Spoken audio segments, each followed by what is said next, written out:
All right. Hello. Today I'm here with the amazing multi-instrumentalist Elan Trotman. How are you doing? I'm doing well, thank you. Good to see you. Good to see you too. So tell us a little bit about yourself. Do you have any projects coming up? Anything you've released? Any performances coming up? Yeah, I have some 2022 tour dates that are just getting finalized. I think I have two shows this weekend, one in Connecticut, one in Barbados, and then I have a show in San Antonio, Texas in a few more weeks. And yeah, stuff is gradually coming in. So looking forward to getting back on the road and doing some shows, promoting a new album that was recently recorded over the last year and a half. I haven't officially released it as yet or performed much of those songs live as yet. So that's definitely something I'm looking forward to doing this year. Great, great. I'm excited to hear. I'm excited to see. So how was your overall experience at Berkeley? Many, many moons ago, 1998, I was a 17-year-old kid, fresh off the island, straight from Barbados to Boston in the dead of winter, spring of '98 started my freshman year. It was a huge transition for me, culturally, coming from a small island. Weather-wise, a lot of big changes that I had to make in order to adjust. But overall, I owe a lot of my successes to Berkeley.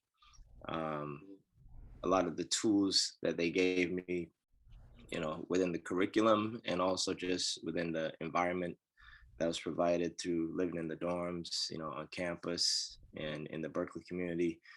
All the tools necessary to be a successful, individual in the music industry as an artist, recording artist, composer, producer, and entertainer. Great. What was your major, if you don't mind me asking? I majored in music education. Mm-hmm. I see, I see. So, do you have any specific memories or teachers that come to mind when you think of your time at Berkeley? Um,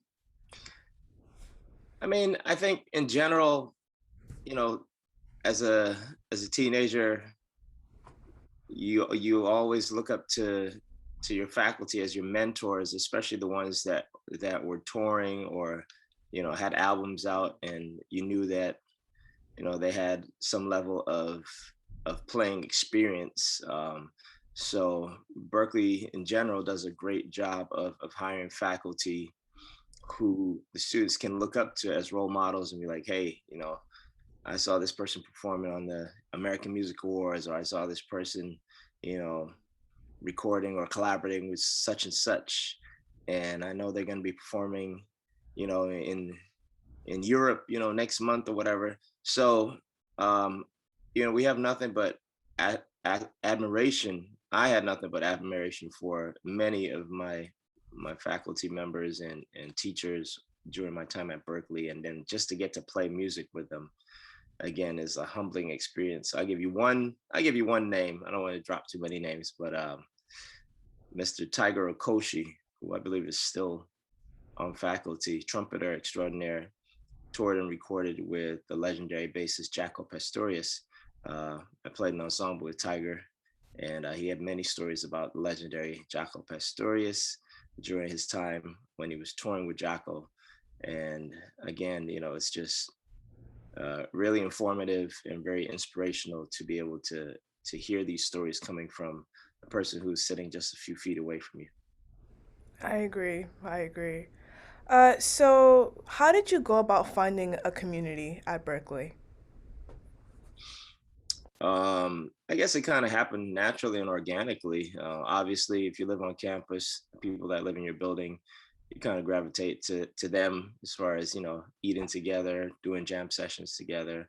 Um, but I think again, Berkeley had a lot of resources, different clubs that you had options, to choose different clubs that you could be involved with, outside of class. And then I was also very active in the community, doing like soup kitchens and working with the Boston College Gospel Choir.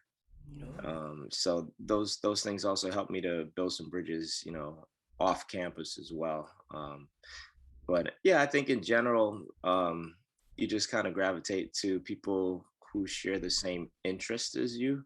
Um, Tend to hang out with people who like the same music as you, and many of my friendships that I made at Berkeley, it's always great to browse on YouTube or Instagram and see some of these same individuals, getting Grammy nominations and all these accolades. And it's proof that, if you put the work in, that, you reap the rewards. I agree. So at your time at Berkeley, did you face any racial challenges? And if so, how did you go about navigating them? Honestly, I was pretty oblivious to it because I grew up in an island where racism wasn't necessarily a factor. Um, Growing up in Barbados. So I'm sure there's times where I may have been discriminated directly or indirectly, but I really didn't pay much attention to it. I was so focused on, getting my degree and just minding my own business. You got to be smart and just, know where to go, where not to go, how to carry yourself.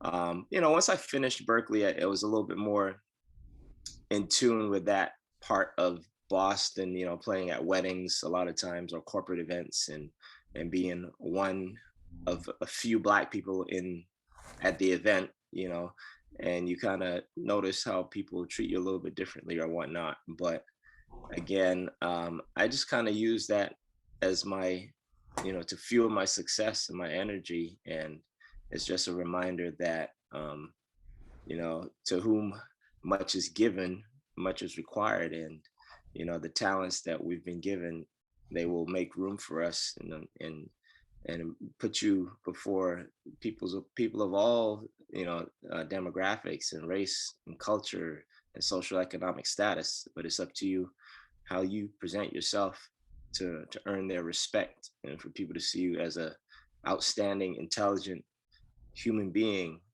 in America.